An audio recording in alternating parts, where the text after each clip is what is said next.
Komið margur bless og sæl kæru hlustendur og eða áhörundur. Við erum boltaði sinnir, Traustið ég, þarna yngstöru Kristján og gott sæl Kristján. HM í fullum gangi í þessum töluðu orðum og ætlum við að fara yfir stöðuna þar sem frá að horfum við þar sem að við endum síðasta þátt. Að fara yfir úrslitin, já, og svo endum við með hvernig staðan riðlarnir enduðu og bestu of the rest, bestu liðin sem lentu þriðasæti. Já, bara hvernig framhaldi lítur út fyrir. Og voru ótrúlegar sveiflur í sumur riðlunum bara í gær. Bara nýlegar, frá því að vera í neðsta sæti líkuð upp í það efsta. Já, það var ótrúlegt. Og svo náttúrulega við ætlum að spá raun og veru núna. Nú veitum við hvernig það raðast upp í 32 lið úrslitunum og við ætlum að reyna að leiða ykkur allarleið að því hverju verða heimsmeistarar, svona, já. Já, við ætlum að reyna aftur að giska það. Já, með við hvernig ég raði upp þá er það sem ég spáði fóki út gluggann, en kannski breyti ég þættunum, aldrei að vita. Það er aldrei að vita. Svo þú með áhugaverð að móla, Kristján, á eftir. Já. Krónutölur gagnvart þáttöku. Já. Og árangri. Það talaði peningin þessum þætti, þá tölum við Kristján. Það er bara þannig. Það er ekkert annað, sko. Herðu, við skulum bara byrja þetta sem frá að horfið í seinasta þætti. Förum við úrslit, Kólumbía, þeir unnu Kongó 1-0. Hefði raun og veru kannski hefði alveg geta verið svo sem starra en 1-0, það var nóg. Segja sumir allavega. Akkurat. Nú, Bosnia-Herzegovina, þeir unnu Katar 3-1 og já, Katarmenn, ja, bara eins og, já, segi bara ekki meira. Já, ég meina Bosniamenn voru bara mikið mun betri. Já, það er þannig. Hörðu, Svisslendingar, þeir tóku á móti heimamönnum í Kanada og Svisslendingar þeir gefa sér lítið fyrir og unnu hennar leik 2-1. Þeir komist raun og veru 2-0 en 2-1 var staðan og við erum búin að aðeins að lofa pínu Kanadamenn, þeir eru búin að vera alveg þokkalega góðir en náttúrulega Svisslendingarnir þeir eru alveg glettilega sterkir. Já, bara Kanadamenn vökni ekki þessu leik fyrir að komni 2-0 undir. Það verður bara síðast alveg sér. Já. Það er ekki nægilega gott. Og því uppskoruður eins og þetta var. Nú, Morocco vann Haiti 4-2. Litli leikurinn og þið veitir svo sem ekki af þessu en yfirburðinni voru bara raun og veru algjör. Það er ótrúlega skrítið raun og veru þegar sko Haiti að náðu þessu 2 mörkum raun og veru. Annað þeirra var þessu sjálfsmark. Já. En þeir náðu því þeir með svo komist yfir sko 1-0 Haiti menn. Það er gott fyrir egóið.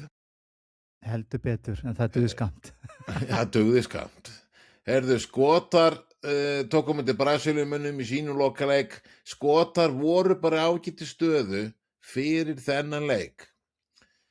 En Skotarnir eins og við höfum talað aðeins þeir voru sjálfur sér vestir í leiknum og undan þessum. Þarna voru þeir meira en sjálfur sér vestir. Þeir tapu sér leik 0-3 og mikið af klaufamistökum aftast hjá Skotunum.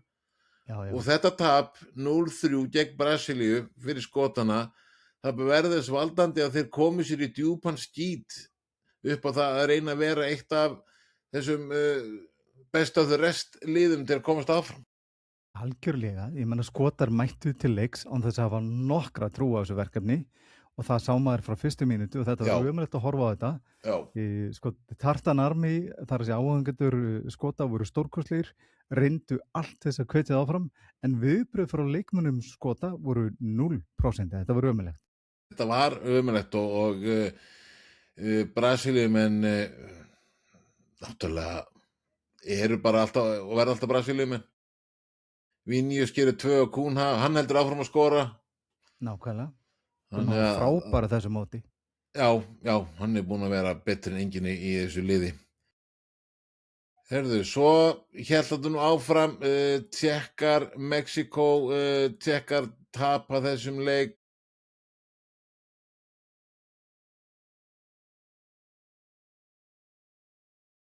Virkilega góður í þessu leik. Svo ekki sé meira sagt. Nákvæmlega. Heyrðu, ok, Suður Afríka. Þeir vinna Suður Kóreu 1-0. Marti á 63. mínútu. Þetta var eitt af þeim óvæntu úrslitunum. Tölfræðin, Suður Kóreumenn voru mun meiri með boltan, en þeir voru með lægra XG og sko Suður Afríkumenn þeir beittu hættulegu skyndisóknum sem að uppskáru 1 mark sem að dugði. Mér fannst þetta að vera þannig Traustið eins og bara Suður Kóreumenn voru bara góði gæinn, voru allt of linir, hann vantaði hörkuna, hann vantaði ákveðna, tæknilega voru þeir betri. Sóknarlega séð voru þeir betri að mörgu leyti, en þessi óákveðni í því að reyna að klára leikinn gagnvart liði sem þeir eiga að vinna, þetta var bara mikil vonbrigði. Var þetta þannig, héldu kannski Suður Kóreumenn, svo við kannski orðum þetta svona í den, að þeir héldu að þeir myndu bara geta gert þetta með vinstri, sko, svo við segjum. Vistu, mér fannst það svolítið þannig. Já, ég nefnilega svona hafði það á tilfinningunni, sko. Hörðu, Kúratjá, segir það ekki? Jú. Sko mig. og Fílabeströndin, þeir vinna þetta 0-2. Þetta bara þærlega PP gerir bæði mörkin í leiknum og þetta var, skulum orða þetta nett, þetta var aldrei hættu. Nei. Heyrðu, Ekvador, þeir tóku á móti Þjóðverjum, það Þjóðverjar kannski breytti töluvert, menn náttúrulega sumir lönd voru náttúrulega fann að breyta dálítið hjá sér leikmannahópi, þess að byrjunarliði. Já. En Ekvador, þeir vinna Þjóðverja 2-1.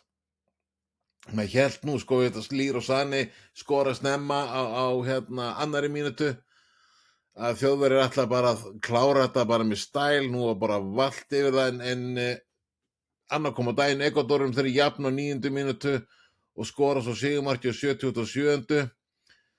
En sko Þjóðverjarnir, þeir voru alveg meiri með boltan og allt það, en þeir sköpuðu sér bara minni hætta.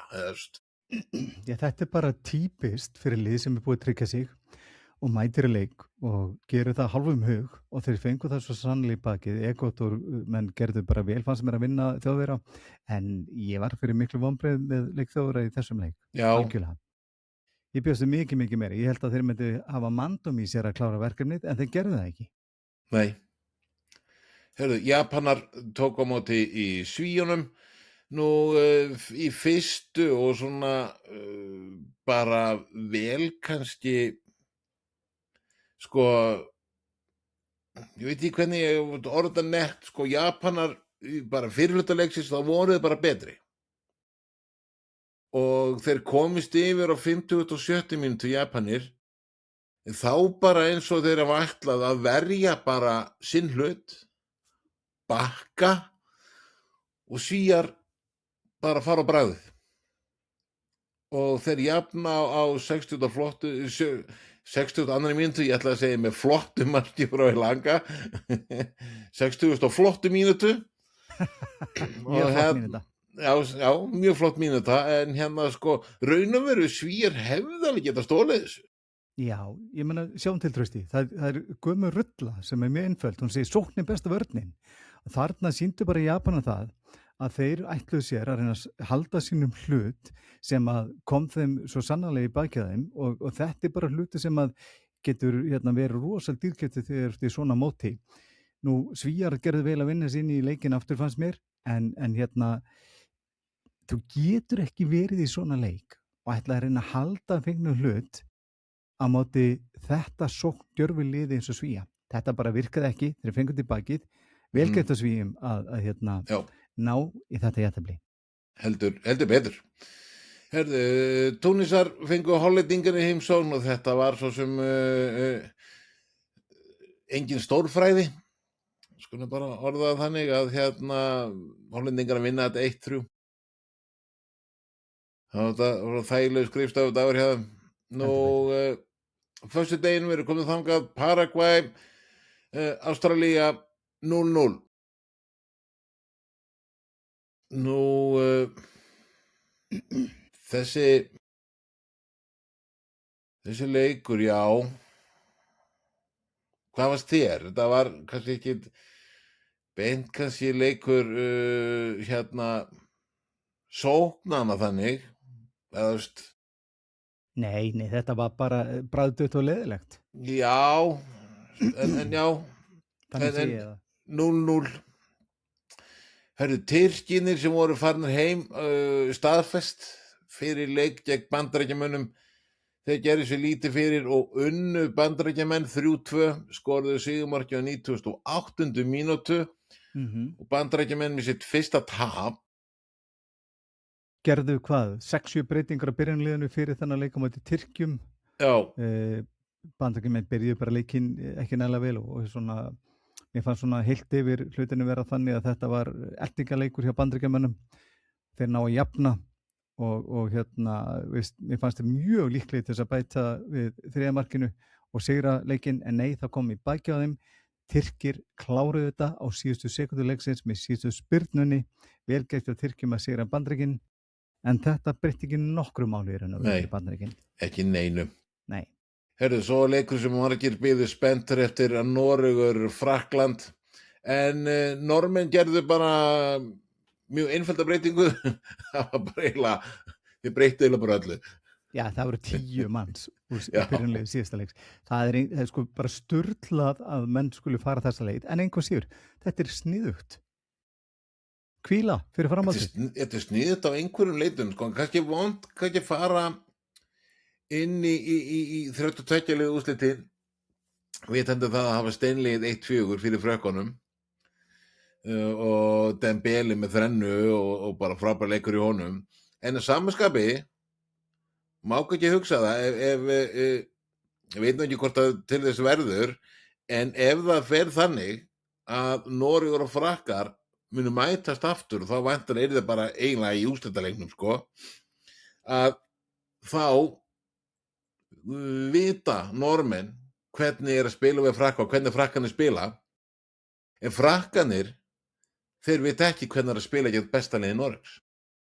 Já, ekki í raunveruleikunum með þannig, þeir náttúrulega hafa lesið leikinn og allt þetta, sko. Já. Leikið, þar að segja. En Ekki fengið touchið. Nei, nákvæmlega. En við erum jú að tala að þetta var taktík hjá Normunum að gera þetta, það var augljóst mál. Mér fannst Normenni raun og veru gera vel. Að mörgu leyti á móti Frökkum þóttu væri með, ef að setja bilið á móti. Sko, þeir klúra víti og áttu bara flott færi í þessu leik. Heldur betur. Og kannski mér finnst þessi markatala 1-4 ekki gefa alveg fulla mynd hvernig leikurinn var að spilast. Ég er sammálaður, Trausti. En hann fór samt 1-4. Nákvæmlega. Og Frakkarnir þá tryggðu sér alveg sigur í sínum riðli. Nú, Senegalar og Írakar áttu svo við og Senegalarnir gerðu sér lítið fyrir og unnu Írakana 5-0. Írakarnir áttu að verða manni færri á 13. mínútu, en tölunar, sko, bara heilt yfir leiknum, bara tölunar voru Senegalar 69% með boltann. Þeir áttu heildarskot á ramman, áttu Senegal 12 á móti 1. Já. Það voru pínu yfirbörður og með þessum sigri þá lagaði Senegal heldur betur markatöluna sína upp að það veri best of the rest. Þannig að þessi stórsigur, hann hjálpaði Senegal. Heldur betur. Heldur betur. Nú, ok, þá er það Grænhöfðaeyjar og Sádi Arabía, þeir gera 0-0 jafntefli. Spánverjar, þeir vinna Úrúgvæina 0-1. Sko, Úrúgvæjanir. Bielsa. Við erum búin að tala Bielsa og við getum alveg talað hann aftur. Já. Hann skeyt ágætlega, en kannski sem skeyt kannski mest, það var Museler markvörður hjá Úrúgvæ. Hann eiginlega búin að valdur eiginlega af öllum mörkunum held ég sem Úrúgvæ búin að fá á sig. Það ekkert eiginlega, hann búin að vera valdrað þeim. Þetta mót sem að hann vill gleyma. Já, þetta lokamótið, en hann mun ekki spila meira, ég alveg lofa því, ég ætla ekki, Spánverjar þetta eina mark sem Spánverjar skoraði, ég held að ég ætla að fullyrða allir aðrir markmenn í hvaða liði sem á þessu móti, þeir hefðu varið þeir. Já, ég bara nokkuð samanlega þér. Og Bielsa, svo hann spurður af hverju skiptu markvörð eitthvað bara, já, hann baði það.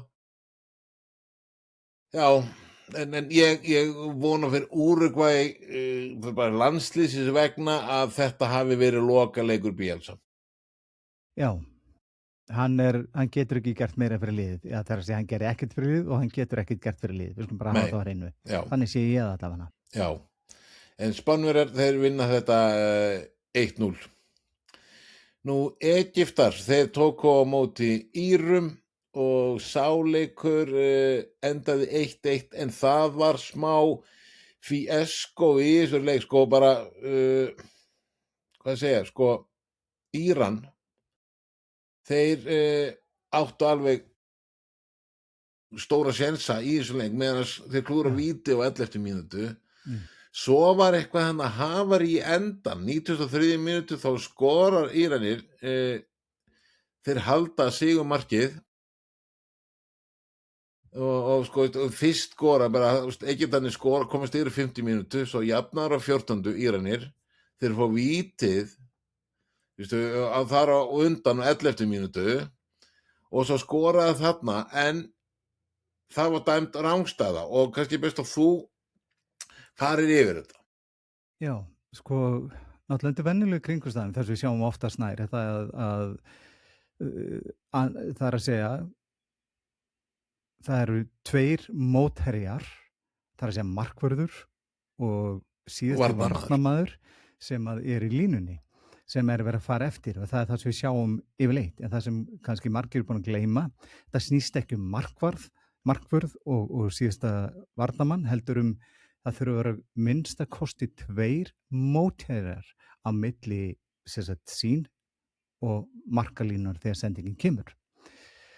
Og það er það sem komið upp úr grafsinu þegar menn fór að skoða þetta betur, að þessna var þessi litla tá á honum var þetta mikið fyrir sem var þess að var dæmdur rangstæður, og það er einfaldlega vegna þess að það þurfa að vera minnstakosti. Þetta markvörður Egypta fer út. Já, hann hleypur út úr sinni stöðu sem gerir það verkum það þurftu að fara að telja út frá varnarmönnum, 2 varnarmönnum, og þeir settu, það var bara 1. Já, og það er að leiðandi spiluður hann rangstæðan. Já, 1-1 endaði þessi leikur og já, Íran bara raun og veru óhefnir. Egyptar já, ég ætla ekki að segja þetta meira, það er bara þeir voru pínu hefnar en á þessu allan þessu stigi.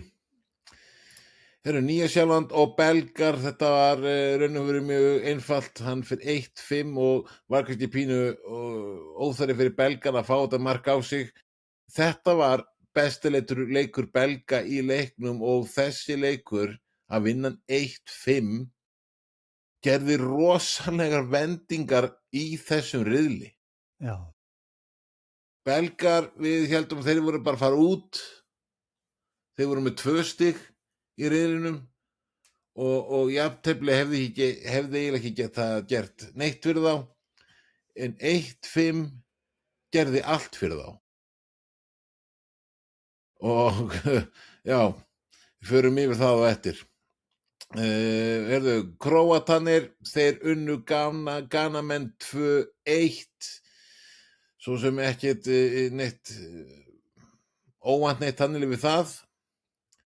Panama, þeir töpu gegn Englendingum 0-2, Bellingham vaknaði, skoraði og Kane skoraði loksins annað marki í þessu móti.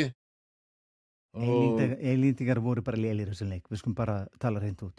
Já, en voru það ekki bara Panama verri? Því Panama tapar þessu leik 0-2. Jú. En já, Englendingarnir þeir voru sannfærandi í byrjun en svo það var ekki verið rosa minna sannfærandi. En eru samt að ná þessum árangri? Já. Þó spurning, hvað náði langt? Kólumbía, Portúgal. Þetta var raun og veru hörku skemmtilegur leikur sem fer 0-0. Og fyrir mína parta, Kólumbíumenn voru bara mikið mun betri í þessum leik. Kólumbíumenn, þeir skora mark í svona eiginlega við endan í leiknum sem svo dæmd rangstæða af því að stóra tán, ég ekki að djóka við línuna sem var teiknað, stóra tán var innan við og ég fór bara að hugsa hvernig geta bara sanna þetta að þetta hafi að stóra tán sé hann innan við. Þetta var fyrir mína parta fyrir. Ég ætla bara að segja að þegar þeir voru að nota VAR þá eru þeir með skekkjumörk. Þetta var innan skekkjumarka. Þannig að táin var utan skekkjumarka. Nei, þetta var innan skekkjumarka og þar alveg þurftir að dæma rángstöðu. Já, en fyrir mína parta þá átti Portúgal ekkert skilin eitt stig úr þessu leik. Veistu, ég bara sammála mér Kólumbía vera líklegri. Frábært nánast að segja allan tíman. Mér fannst þetta að vera ofboðslega skemmtur leikur, ég vil meira að þetta sé bara einhver skemmtilegasti 0-0 leikur sem ég séð á HM bara í sögunni. Mjög áhugavert að fylgjast með þessum hvað gera í framhaldinu. Mér fannst Kólumbía sýna það að þetta lið sem að menn þurfa að hafa mikið fyrir eða ætla að leggja það á velli. Sammálaður. Þeir reyndu nú Portúgalar að taka til mig Díaz meira út, þá bara fóruði meira hinkantinn og Akkurat. Já, Diego Costa frábæri í þessu leik og menn mig ekki vann með þetta Kólumbíu, það sé nokkuð morgunljóst. Nákvæmlega. Kongó, þeir unnu Úsbekistan 3-1. Vissa, hann búinn að vera þeirra besti maður. Já. Þetta var ekki bestur með Newcastle-liðinu. Nei, hann var bara ömurlegur á síðustu tímabili en í þessu leik þá náttúrulega komast Úsbekistan menn yfir og leiddu í hálfleik en svo bara kemur bara nýtt lið Kongómanna inn á sem að bara hefur miklu meira trú þessu, voru ákveðnir í sínum aðgerðum og uppskáru, settu 3 mörk sanngjarn sigur að öllu leyti, vil ég meina. Já, sammálaður.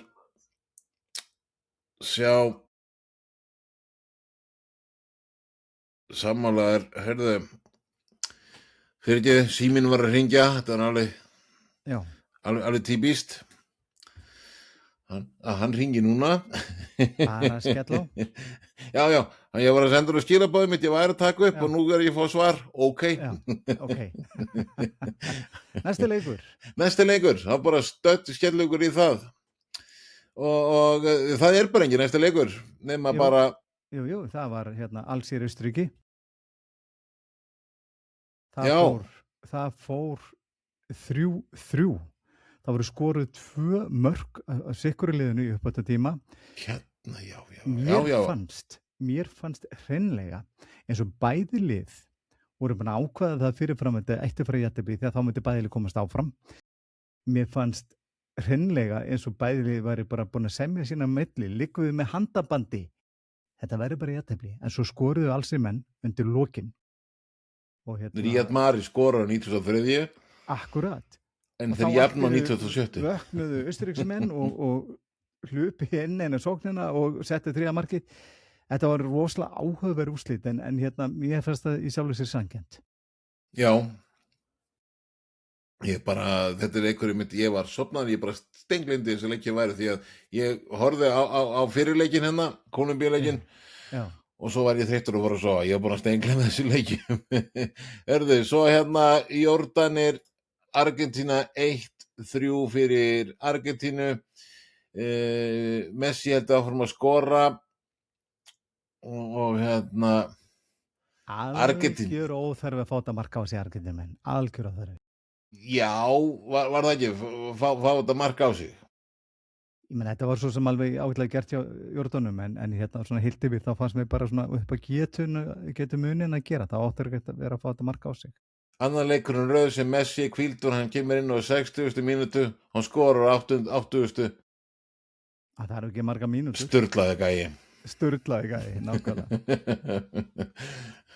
Heyrðu, þá skulum við bara fara að renna snögglega yfir riðlana á þessu móti og Mexíkó er að vinna sinn riðil með 9 stigum, Suður Afrika er í öðru sæti og Suður Kórea er í 3. sætinu, þessu mögulega. Tékkanir þeir fara heim, B-riðill, Svisslendingarnir þeir rústa þeim riðlinn með 7 stig, Kanada 4, Bosnía 4 og ég held að það hafði dugað, en ég er ekki alveg með það hreinu.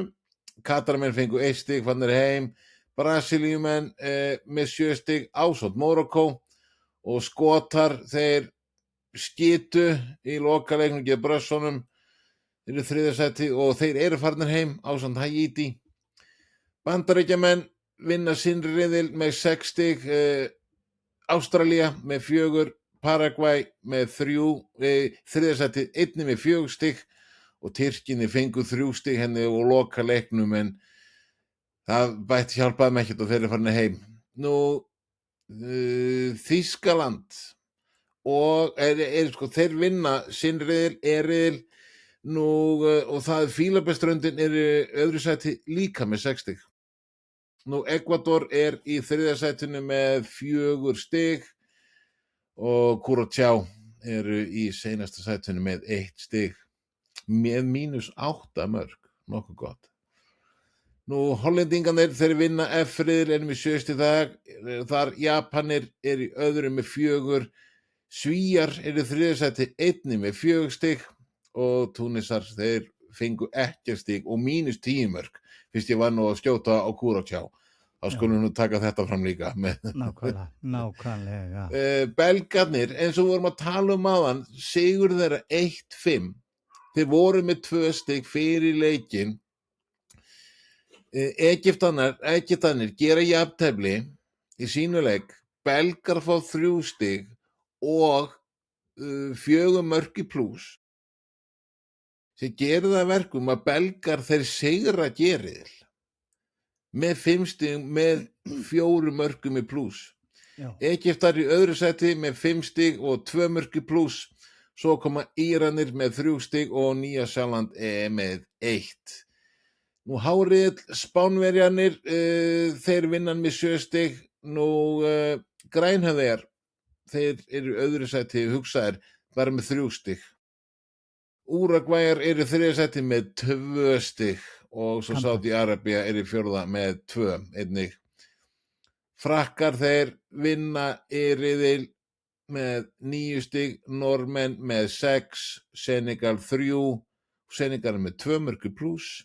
Já, og þetta er einmitt, eins og við tölum áðan fyrir ekki, Senegal vinnur Írak 5-0, fyrir leikinn voru með -3, Skotar tapa 0-3, fyrir leikinn voru með 0. Skilju, þannig að þeir endur með 3 stig, jafnmörg mörk og Senegal endur með jafnmörg stig og Senegal. Akkurat. En það heldur mörkin. Markahlutfallið dettur þarna inn, Senegal skorar 5 og fer í plústölu upp á 2. Hvernig Skotar náða að klúðra þessu er með ólíkindum. Já, og þetta dugði Senegal til að komast áfram. Heldur betur. Þessi mörk. Já. Ótrúlegt. En magnað. Riðill Argentínumenn rústa þeim riðli með 9 stig. Austurríki þeir eru með í öðru sæti með 4 stig og Alsír eru í þriðja sæti einnig með 4 stig. Finnst nú líklegt að það hefði dugað þeim. Finnst það mjög líklegt. Og Jordania, þeir eru með 0 stig. Fyrst ég var nú að skjóta án á neðsta liðin, þá var Írak með 0 stig og -4 mörk. Bara, já, ég er að sjá hvað var vesti árangurinn. Írakar með sigur, það er svo Nú, Káriðill, Kólumbía vinnur þennan riðil með 7 stigum. Portugal í öðru með 5, Kongó með 4 stig og Úsbekistan með 0. Og riðill Englendingar þeir sigran með 7 stig, Króatar í öðru sæti með 6, Ghana þriðja sæti með 4 og Panama með 0. Og þau lið sem eru komin áfram og efsta liðið þar, best of the rest, er Kongó með 4 stig og 1 markið pluss. Svíar eru komnir áfram, einn með 4 stig, Ekvador, Ghana, Bosnía og Alsír, Paraguay, þetta eru lið öll með 4 stig í mismunandi markatölu og þetta eru 7 lið sem komin áfram. Seinasta liðið sem er í 8. sæti er Senegal við 3 stig en pluss 2 í markatölu sem kom þeim áfram. Og þessum er farin heim, Íranar, Suður Kórea, Skotar og Úrúgvæ með sín 2 stig best of the rest. Þá eru búin að renna yfir það og þá er komið kannski að skemmtilegasta partinu með það ekki. Jú. Það er að spá. Það er að spá. Heyrðu, sko, þú er að færa til. Ég er bara með svona fallit blað. ef þið sjáu það. Nú, við ætlum að fara yfir þetta. Nú, fyrsta sem að spilar þetta er svona grind. Fólk skilur hvað ég á við, sko, hvernig menn lenda. Meina, sko, 2 lið, svo 2 lið, sigurvegarinn þar, þeir mætast. Og fyrsta hollið Þýskaland, Paraguay og Frakkland og Svíþjóð og bara Þýskaland, Paraguay. Ég held að Þjóðverjar sé bara einfaldlega númer og stórir. Þeir sýna sitt rétt andlit á móti Paraguay vinna þetta 3-0. Já, en Frakkar og Svíjar. Frakkar Svíjar, ekki að segja bara 2-0 Frakkar. Já, þannig að þú ert að tala að það eru Þjóðverjar og Frakkar sem að mætast. Já. Nú næsta, það er Kanada og Holland annars vegar og Mórakó og Portugal hins vegar, ekki? Nei, það er Suður Afrika, Kanada og Holland, Mórakó. Já, Suður Afrika, Kanada og Holland og Mórakó. Já. Ok. Suður Afrika, Kanada, ég ætla að segja 1-2 Kanada. Kanada vinnur, við erum sammála þar. Hollendingar og Mórakó. Ég ætla að segja að leikurinn endi 2-2 en það verður Mórakó sem að kemst áfram. Sigur að Mórakó, ok. Ég stimplaði Hollendingarna þar. Kannski komnir í gang. Nú, þá var það næst. Portugal, Króatía, Spánn, Austurríki. Portugal, Króatar. Sko Portugal, Króatar, ég bara, mér Portugal svo ömulegur í síðasta leik, ég held að þeir hljóta að vakna. Ég ætla að segja að Portugalar vinni þetta 2-1. Sko Portugalar voru alveg ótrúlega lélegir bara í síðasta leik. Já. Þetta eru lönd sem eru bæði í öðru sæti í sínu riðli. En jú, ég myndi halda að Portugalinir þeir eiga að vinna þetta. Já. Heyrðu, svo hins vegar Spánn og Austurríki. Já, ég vil ekki segja það bara að Spánverjar sína sitt rétta andlit þarna og gera á vel og vinna þennan leik 2-0. Já. ég myndi segja það veri eðlilegt. Já, en við hefum fengið frekar óeðlileg úrslit upp á síðkastið. Jú. Þannig að við erum kannski, við erum kannski meira spá sem okkur finnst líklegt, en það Já. geta farið allavega hana. Já. Þannig að, ok, við erum komin á Austurríki. Svo Bandaríkin, Bosnia og Herzegovina og Belgía og Senegal. Bandaríkin og Bosnia. Bandaríkin náttúrulega á sínum heimavelli. Það telur og ég hef verið hrifinn af liði Bandaríkjamanna í þessu móti.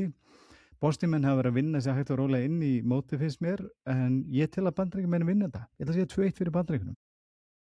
Já, held ég hafi skrifað einhverstað 3-1 fyrir Bandaríkjunum. Belgar, Senegalar.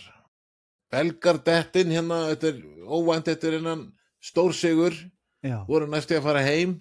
akkurat. Senegalar, þeir komast líka. Jú, ég meina, veist, Senegal dettin sem best of the rest, bara Akkurat. seinasta liði sem dettur inn. nákvæmlega. Ég ætla að segja það að þetta mun lyfta þeim svolítið upp og hérna spáum sem bara 1-2 fyrir Senegal, en þetta fyrir mér er þetta bara 50-50 leikur. Ég ætla að segja 1-2 Senegal. Belgar náttúrulega vinna sér riðil með sínu ótrúlega, sko, bara hreint ótrúlega leik. Ótrúlega endaspretti. Já. Mm. Þetta er rétt, ótrúlega endaspretti. Já. Já. Ég ætla að, sko, ég setti Senegal. Bara viðurkenni það. Heyrðu, ef að halda áfram, ef að fara hinn endan, það ekki?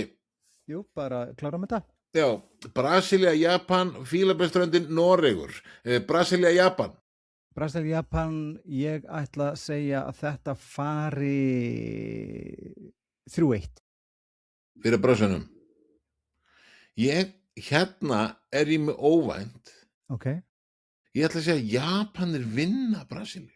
Ánægð með þig. Þetta eru vinnuhestar og bara þau eru að passa sig að reyna ekki að halda einhverjum fengnum hlut eins og þau gerðu og klúðruðinni í jafntefli síðasta leik. En sko ég held að þetta gæti færið alveg bara í vító. En ég held að ég bara óvænt en skemmtilegt þarna detta Brasilíunum út. Hörðu, Fílabeinsströndin og Noregur. Já, þarna ætlum við að vera með þetta verður sigur Normanna, við skulum alveg vera með þá hreinu. Normenn Hvíldu við allt liðið. Já. Þannig ég ætla að segja 1-2 Noregur. Já, ég meina Hollandi brjálar, hann er bara ekkert glaður að hafa ekki fengið að spila til þess að geta að sett skora fyrir mörk. Já. Þannig gerir hann lágmark 2 og Noregur vinnur þetta allavega 3-1. Já. Og þá erum við komnir í Mexiko, Ekvador og England og Kongo. Mexiko, Ekvador. Mexiko, Ekvador, ég ætla að segja 2-0 fyrir Mexiko, heimavöllurinn er sterkur, en Mexiko er búin að vera frábæra á þessu móti. Já, við erum báðir sammála því, hörðu, ok, og England og Kongo? Já, ég menn, Englendingar voru ömulir í síðasta leik, þeir verða að gera miklu betur, en ég tel að þeir eru mikið inni, þannig ég spáði að þeir taka þetta 2-0. Hljóta vakna. Bara hljóta vakna. Svo er það Argentína, Grænhöfðeyjar og Ástralía og Egyptaland. Argentína, Grænhöfðeyjar. Þetta er auðvelt 3-0, Messi bara með þrennu, er það ekki? Jú. Hann fær vonandi að spila alla leiki núna. Já, nákvæmlega. Það komið á honum. og þá móti Ástralía, Egyptaland. Segjum bara 0-2 Egyptaland. Já, ég ætla að setja á Ástralíu. Já. Og svo Sviss, Alsír, Kólumbía og Ghana. Og Sviss, Alsír. Sviss, Alsír, segjum bara 2-1 Sviss. Þetta er einhver svona siglu sigur. Já, ég held að Svisslendingar þeir vinna það.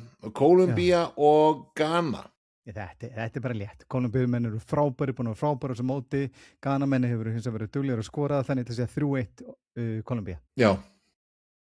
við erum saman á það. Þá erum við komnir, búin að minnka það verulega niður. Nú, eins og við spáðum í fyrirpartunum, þá endað þannig að, hjá mér allavega, Þýskaland, Frakkland. Já. Hvernig fer það? Þýskaland, Frakkland, ég ætla bara að segja að Þjóðverjar að taka það, 2-1. Þú ferðu Þjóðverjana. Já. Ég ætla bara að vera svolítið ákveðin þarna og segja nákvæmlega það. Já, sko, eina sem ég gera það verkum að ég að spá við hvort að Frakkarnir að vinna þetta, það út af mér fannst Nagelsmann við ekki alveg viss hvað hann var að ætla sér að gera hérna í síðasta leik. Já. En engin svo sem skaði skeður, skilurðu. Nei. Þeir náttúrulega töpu óvænt og hérna náttúrulega hvíla og allt það. En mér langar, ég spáði Þjóðverjum heimsmeistaratitilli, en þetta lenda svona að þeir Þýskaland og Frakkland sem spila þarna setur mín að spá pínu í hérna smá bobba. Já. En hérna, ég ætla að fara hinna leiðina, ég ætla að segja Frakkar vinna þetta. Gaman að þú stettir Þýskaland, ég ánægð með því, bara fyrsta skipti langa tíma sem ég svona ánægð með því. Hörðu, Kanada og Holland, það hvort liði mæti þá Frakklandi eða Þýskalandi?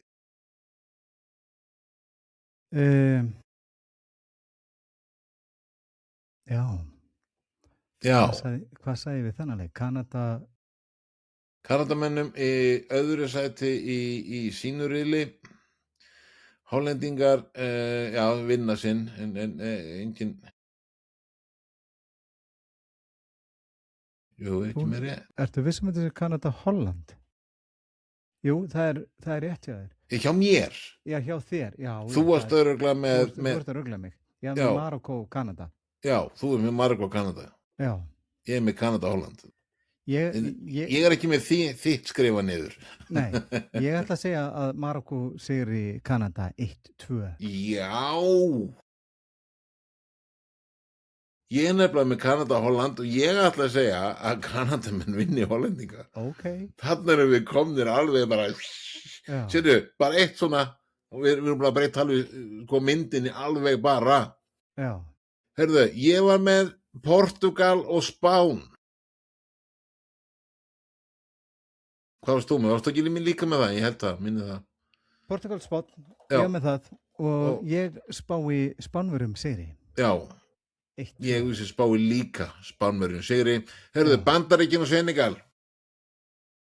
Já, ég ætla að segja 1-2 Senegal. Já, fyrir Senegal, en ég var að spá í hvort að gera það, en ég held að ég verð að breyta því. Já. Ég ætla að taka pennan af því að við vorum að breyta þessu. Ég held að Bandaríkjamenn vinni Senegal. Já. Menna við vorum að tala um Senegalan er seinasta liðið sem kemst áfram og þeir eru bara ánægðir með það, en þeir lenda á móti Bandaríkjamönnum og ég held að Bandaríkjamenn vinni það. Hörðu, næst, ég var með Japan og Noreg. Þú varst með Japan, Noregur, og hvað segirðu þar? Ég segi Noregur.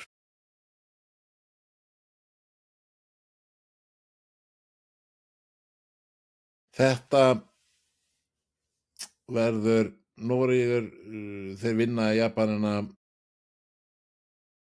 Þetta verður 2-1 fyrir Noreg.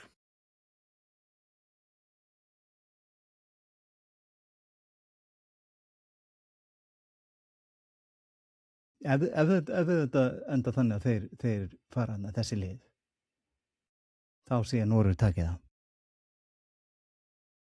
Þá fyrir þetta 2-0 Noregur. Holland. Þú spáður ekki Noregi sigri ekki Fílabeinsströndinni, ekki? Jú. Já. Þú sagði Brasilía, já. Brasilía, Noregur, hvernig fyrir það? Já, þér. Noregur vinna það 1-2. Ég held að Noregi vinni Brasilíu allan tíman. Já. Þá erum við komnir í Mexíkó og England hjá mér allavega. Já, það er sama hjá mér. Já. Þetta verður leikur.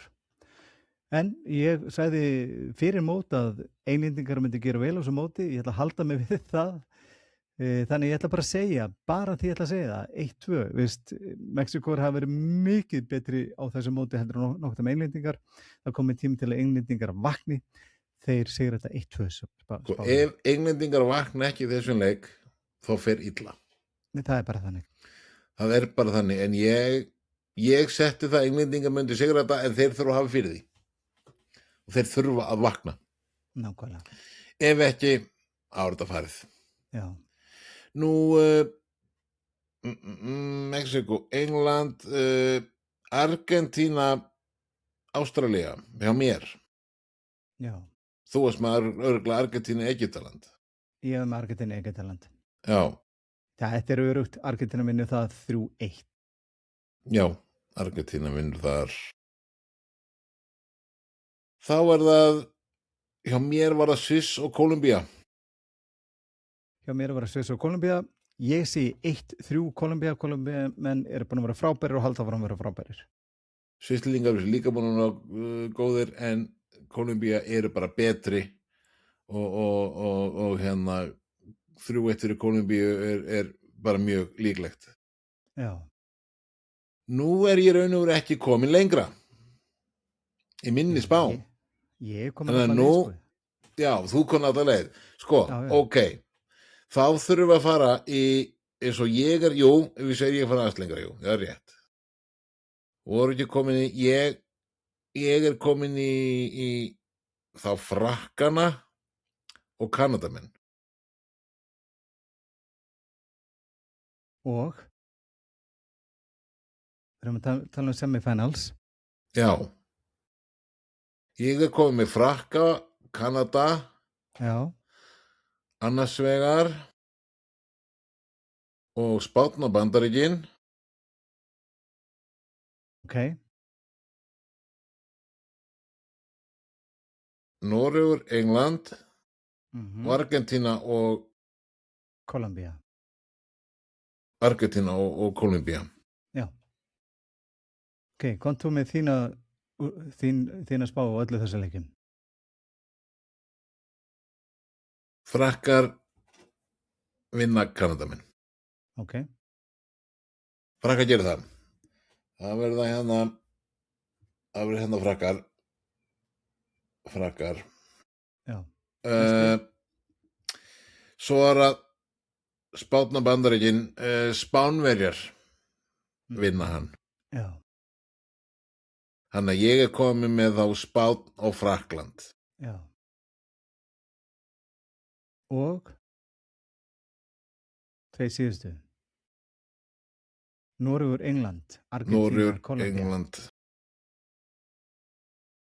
Það fyrir alveg eftir því hvernig Bandaríkjami spila með Mexíkó. En ég gerði að Englendingar myndu vinna Normennina. Ég geri það hérna. Ok. Þannig að ég er með England, Kólumbíu, Frakkland og Spán. Ok. Ég var með... Nú skalt að fara yfir það enda svo ég búin að enda. Þetta er flókið, en ok. Þetta er flókið. Sko ég var með, í quarterfinals var ég með Þýskaland á móti Marokkó og ég sagði Þýskaland myndi vinna það. Já. Svo var ég með Spán á móti Senegal og ég sagði Spán myndi vinna það. Svo var ég með Noregur á móti Englandi og ég sagði England myndi hafa það. Svo var ég með Argentínu á móti Kólumbíu og ég sagði Kólumbía myndi vinna það. Já. Ég spáði 2-3 þar. Þannig að í semifinals hjá mér Þýskaland á móti Spán annars vegar og England á móti Kólumbíu hins vegar. Ég er með eitt öðru, ég er með Frakkastaða fyrir Þjóðverja. Ok. Þú er með Þýskaland Spán. Hvernig fyrir það? Ég ætla að segja Þýskaland Spán, þetta fyrir 1-2 Spán. Ok, ég með Frakkland, Spánn og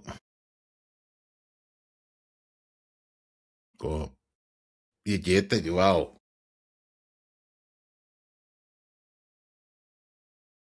Þetta Já, kallið minn. Ég alveg að fara á leiðinu sig að Frakka verið heimsmeistari, sko. Já. Heyrðu, Frakkanir, þeir vinna Spánverja. Kólumbíumenn vinna Englendingana. Þannig að farið Frakkland, Kólumbíu úrslit, það er ekki full gali hjá mér. Það er galin leikur og væri skemmtilegt, frábært. Ég hins vegar með aðeins öðruvísi. Já. Ég segi það að Þýskaland, Spánn er annars vegar og ég segi að Spánn verður að taka það 1-2. Þjóðverjar að taka það. Já, svo er ég með England, Kólumbía og ég segi England vinnur þar 1-0. Þannig að þriðja sætið verður þá Þýskaland á móti Kólumbíu. Ég segi að Kólumbíumenn taki það 1-2. Og úrslitaleikurinn verður Spánn á móti Englandi og ég sé að England vinnur 0-1 heimsmeistarar. Já. Þá er ég búin að klára þessi spáði fyrir mótið. Sko ef ég myndi segja að Þjóðverjar vinni Frakka, þá er að tala að Frakkar Þjóðverjar Kanadamenn, það vinna Þjóðverjar. Já. Við erum að tala Þjóðverjar Spánverjar, svo Spánn. Ég held að Þjóðverjar myndi alltaf hafa Spánn. Ok. Þannig hjá mér er það, ef ég myndi að fara þá leiðina, þá er það Þjóðverjar og Kólumbía. Þjóðverjar vinna það. Það snýst allt um það að Þjóðverjar þurfa að klára, eins og það er alltaf að gera, þeir þurfa að klára Frakkana. Það er bara erfitt fyrir það að fá það hérna, þessu tímabúli. Já, þetta er bara þannig. Þetta er bara þannig. En þetta Frakkanir, við vitum það. Þeir eru náttúrulega ógeðslega góð sóknarlega, en þeir eru pínu svona viðkvæmir hérna aftan. Hérna á baka til í vörðinni. Algjörlega. Þannig að ég vona að það hafi skilist heim í stofu með þar að vera teiknandi upp í haustum á sér. Bara endilega geri þetta líka. Þið finna þetta allstaðar á netinu og fútmoppinu og hvaðina, sko. Getið þrætt ykkur að svona hverju þið spáið svona sem heimsmeisturum með þessum leiðum, því að nú vitum við hverjir er að mætast. Svo alveg bara 100%. Þegar að fyrstu leikirnir eru búnir í 32 liða, þá er myndin orðin önnur, þá þurfum við að spá aftur. Já, að sjálfsögðu. En áður en lengra haldið Trausti, þá datt mér á ekki bara að fara þessi við nokkra tölur. Jú, stökkt yfir töluna maður. Öll liðin sem taka þátt í lokakeppni HM í knattspyrnu fá fasta greiðslur þar sem fyrir þátttöku og fyrir undirbúning. Og þetta er algjörlega raun og veru sko óháð árangri í riðlunum, það er að segja.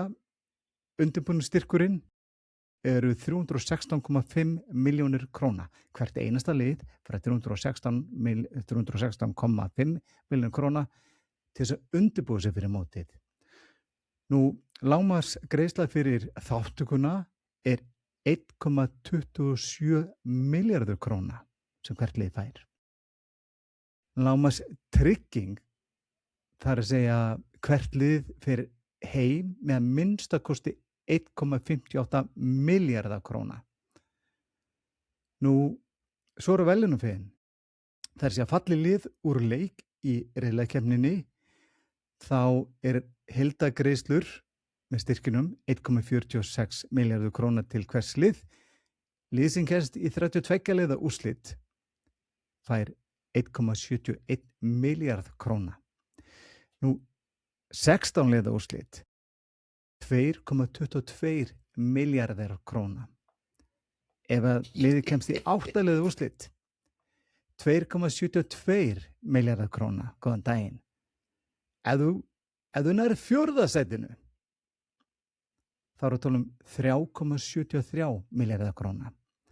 Ef þú nærð þriðja sætinu, bronssætinu, 3,99 milljarðar króna. Það lið sem að lendur öðru sæti fær 4,49 milljarðar króna.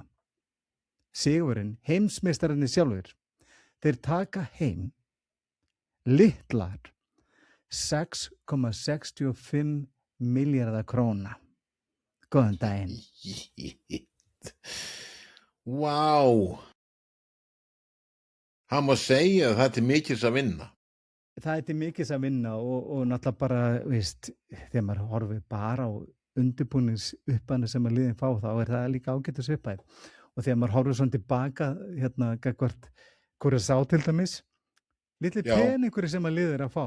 Já. Þetta gerur opaslega mikið og hvað þetta gerði mikið fyrir okkur Íslendinga á sínum tíma að ná árangri.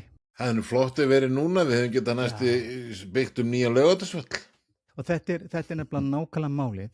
Þetta mót er það mót sem að gefur langmesta pening til þjóðana tilbaka. Já. En ég er með spurningu til þín, Trausti. Skjótu. Ég er búin að spyrja hérna áður, ég spyrði þig aftur. Okay. Hvernig er þetta að fíla mótið í Bandaríkjunum, Mexíkó og Kanada? Núna er ég fann að fíla það betur. Er það ekki? Jú, ég veit ekki það alveg. Og ég náttúrulega, vakandi djúð lengi á nótunni. Já. En eins og ég sagði, sko, ég horfði alveg til 2, ég horfði á Argentinum en gangun á völlin, með tannburstanu uppi mér að fara að sofa. Já. En já. Þetta er flókið þegar þetta er svona, seint á okkar tíma, skilur. Okkar tíma. Ég er búin að vera mikið að hlusta á, þegar að keyri vinnuna á mótnana, eða næturnar, hvernig þetta maður hafa það. Og veist, og svo er maður náttúrulega að reyna að fylgjast með þessu þegar maður er heima hjá sér og allt þetta, reyna að horfa sem allra mest. Þetta mót fyrir mér hefur farið vaxandi, vissulega hafa komið stór úrslit, það er að segja stór töp. Mér finnst hins vegar þetta mót vera skemmtilega eftir þess að líður á það, og þegar ég hugsa til framhaldið þá er ég bara orðin mjög spenntur. Já. Og við erum að fara að fá frábæra leiki í 32 lögslutum og mér fann að laka til, sko. Algjörlega. Heldur betur, ertu búin að spá í appinu? Já, það held ég. Já, ég var að klára það í morgun. Það er dottið inn þar undir boltahausunum. Já, jú. Deildin okkar þar, bara minnaði á það svona í beinni uppbyggu. Þakkaði fyrir, ég er búin að Já. segja það. Nei, ok. Já, ég þarf stundum að minna það á, sko. Í það er bara eins og það er. Já.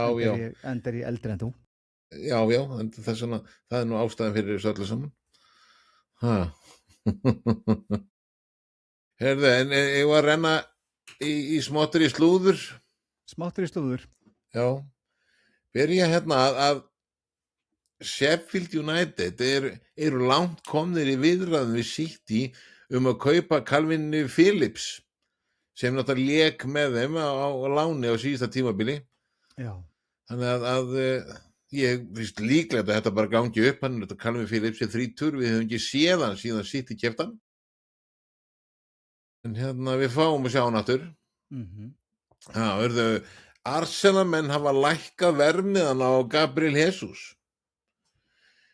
niður í 20 til 25 milljónir punda. Já. Ok. Ég skil ekki á hverju enginn búin að stökkva á, sko. Everton hafa sýnt mikinn áhuga, búin að gera það í smá tíma. Já.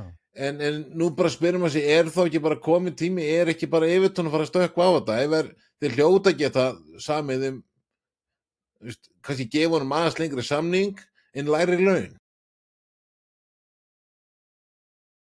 Það hlýtur að vera. Ekki svo ég segi það, en já, þetta hlýtur að gerast eitthvað. Heyrðu, svo að sagt í slúrunu að Como hefur lagt fram 23 milljóna punda tilboð í Travol Kalabak, varnarmann Chelsea og enska landsliðsins, en Chelsea vill fá 30 milljónir punda. Það spurning hvort að Como nái að hækki eitthvað tilboðið. Svo sagt að Everton er í lykil stöðu í baráttunni enska framherjan Liam Delph sem er að máli á Chelsea, 23 ára gamall, og eins og kannski munum eftir mikið maðurinn Liam Delph var bara hroðalegur á síðasta tímabili og gerði mikla væntingar til þess. en kannski bara starðagrafa á Chelsea, kannski það bara ekki hægt að henta honum eins og allavega.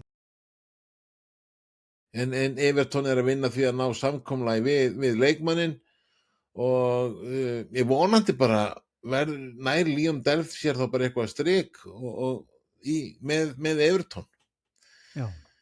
Brighton-menn hafa lagt fram formlegt 29 milljóna punda tilboð í Honest Ahor, 18 ára miðvörð Atalanta, en félagið reynir að fylla skarðið sem Jan Paul van Hecke skildi eftir sig þegar hann fór til Tottenham. Og svo fyrir okkur púlarana, Real Madrid komið í baráttu við Liverpool og Paris Saint-Germain Jan Diomande, vængmann Leipzig, og náttúrulega hann landslið Fílabeinsstrandarinnar. Þetta eitthvað sem held ég Liverpool-menn byggust alveg við en voru að vonast til þess að myndi ekki gerast. Og svo við vitum þá var Liverpool búið að gera 2 tilboð í Diomande. Já.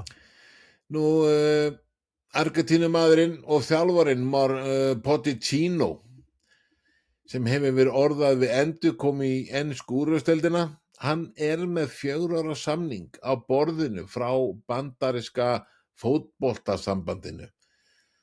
Þannig að það spurning hvað hann gerir eftir HM. Það ekki tekið fram í þessu slúðri hvaða liðið verið að tala en við vitum það alveg einhver lið á Englandi sem að vantar þjálfara. Þannig að það það spurning hvað gerist. Nú, Inter að íhuga að hætta að eltast við miðjumanni Curtis Jones hjá Liverpool. Enska félagið metur Jones á 34,5 milljónir punda en Ítalíumeistararnir vilja ekki borga meir en 21,5 milljón fyrir Jones. En Jones verður samningslaus á næsta ári. Og hvað finnst þér að Liverpool ætti að gera? Eiga þeir að spila Jones í sumar eða næsta tímabili ef hann stendur sér bjóðan nýja samning, eða þetta enn einn leikmaðurinn meiri sé enskur sem að rúlar út dyrnar frýtt? Ég bara skil ekki þetta sem í gangi í Liverpool gagnvart því að vera að leyfa mönnum að fara fyrir lítinn sem engan pening, ef ekki bara engan pening, og ef við bara vera hreinskilin, þessi upphæðir sem vera að bjóða í Jones versus það sem að bjóða í aðra leikmenn í öðrum liðum, þá finnst mér þetta hlægilegt. Þetta fáránlegt ef við láta hann fara fyrir þessu upphæð. Já, skil það svo sem alveg, og mér finnst að vera félagi vill á 34,5 milljónir punda. Ég skil ekki af hverju ensk lið stökkva ekki í. Ég búin að heyra aðeins slúður að Nottingham Forest sé eitthvað að horfa í hann. Já. En það ekki eins og í slúðurinni, sko. Ég bara búin að... Hann væri frekar til að fara til Ítalíu. Það Ítalíu segir, það málið. Ég held að hann myndi blómstra það, sko. Já, nákvæmlega. Atletico Madrid hefur reynt að sannfæra argentíska framherjan Julián Álvarez að vera áfram. Hann ítrekkaður að vilja fara til Barcelona eins og margur annar. Nú, þýski miðjumaðurinn Felix Nmecha, sem 25 ára og spila með Borussia Dortmund og þýska landsliðinu, of dýr fyrir Newcastle. Félagið spurði fyrir hann og fékk þá að vita að verðmiðin væri kringum 100 milljónir evra. Ég held að Newcastle ættir við nóga peninga og það svo margir orðaðir við það að fara frá Newcastle. Þetta sérstaklega tíminn framöndan, ég held að sé ákveðin upplausn í gangi og ég svolítið áhyggjur af Newcastle-mönnum. Já, ég verð að vera sammála þín að það dælist alveg út frá þeim og talandi það að 100 milljónir evra sé á dýrt fyrir Newcastle, ég segi bara nei. Þetta bara... Það til nóga peningum hérna, sko. Já. Vonir Manchester United að styrkja miðsvæðið frekar eru bundnar við meiðsli úrvalska miðjumannsins Manuel Ugarte sem var borinn að velli í tapi Úrugvæ gegn Spáni og HM á dögunum. Þetta leit ekki vel út. Nei, það alveg þannig. Ég ekki búin að sjá eitthvað staðfest kom fyrir hann en það var talað daginn eftir að þetta væri mjög líklega slæmt. Þetta hann verið lengi frá. Það alveg þannig. Já. og við erum að tala um það að það er ekkit klárt með nákvæmlega tímasendingu hvernig kemur tilbaka en menn eru að horfa til þess að geti orðið 1 ár. Já. Það er langur tími. Það er mikið skellur. Herðu, og nýlegar Hull City hafa áhuga á belgíska hægri bakverðunum Thomas Müller sem er 34 ára, sem eru laus allra mála hjá Lille mánaðamótin. Þá spyrir maður þessi pínu á móti, ok, Hull eru nýlegar, þurfa náttúrulega einhverja styrkingu, er þetta lausnin? Hann er ekkert lausnin, hann getur verið partur af lausninni, já. Já, ok, er þetta partur af lausninni? Já, veistu, ég held það. Gæti verið, já. Hann er bara staðan sem vel hjá Lille. Lille er ekki enn skórasteinn. Nei, en þetta er bara lið sem er búin að búa til marga góða leikmenn, eða gert á nöfnum. Hann er 34 ára. Og veist, þetta er, já, og það er heila málið. Já. Hann er ekki bara með reynslu. Hann er með reynslu. Hann er ekki bara með reynslu á Lille.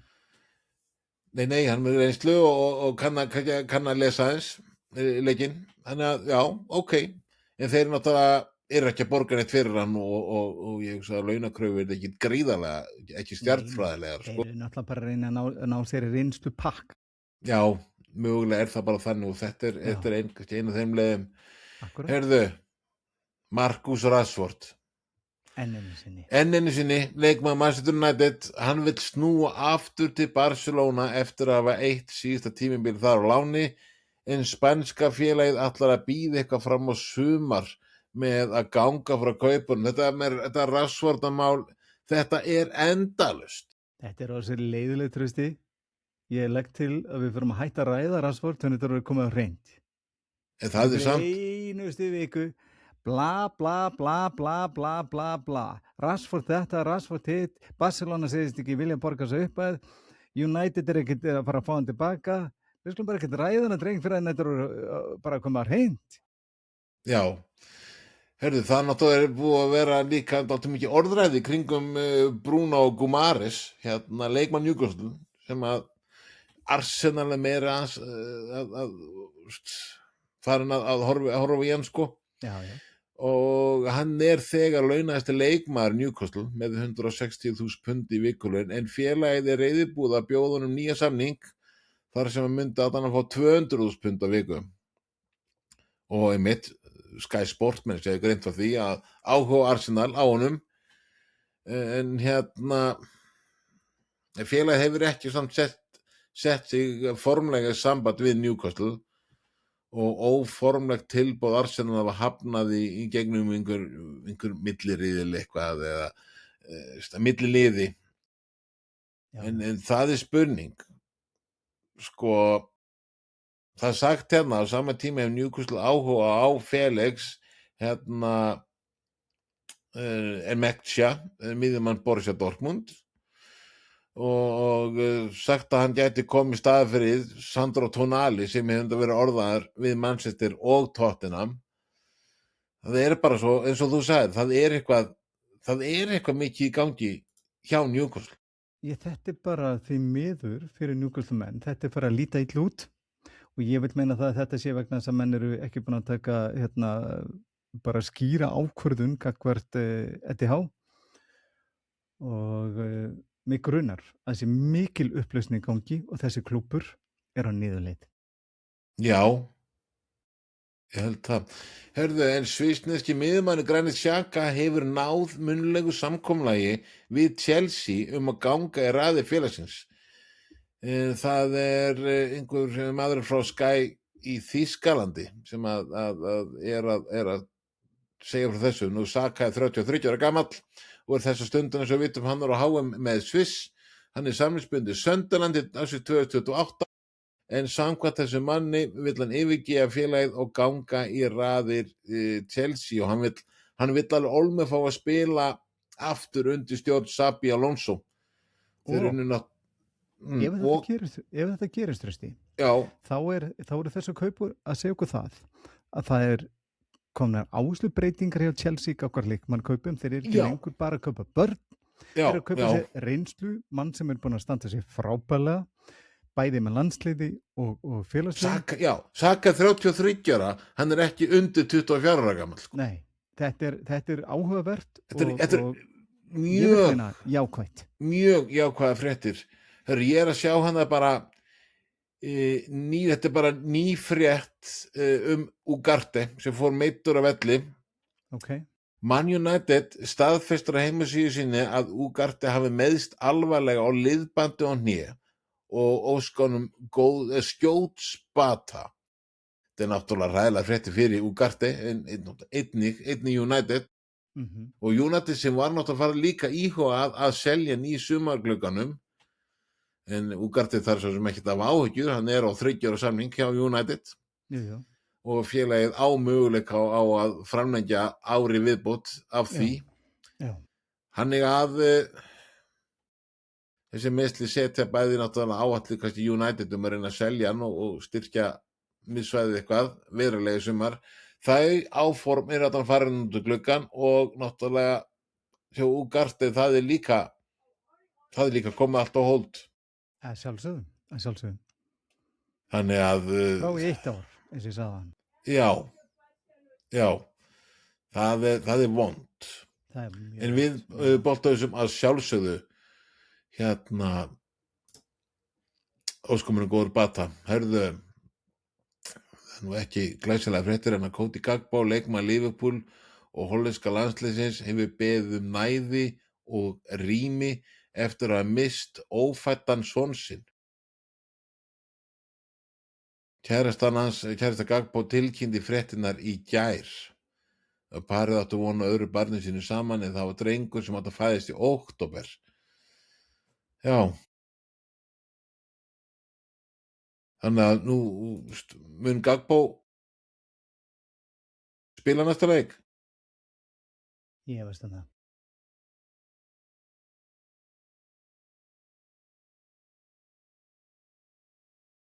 Já. Ég get ekki.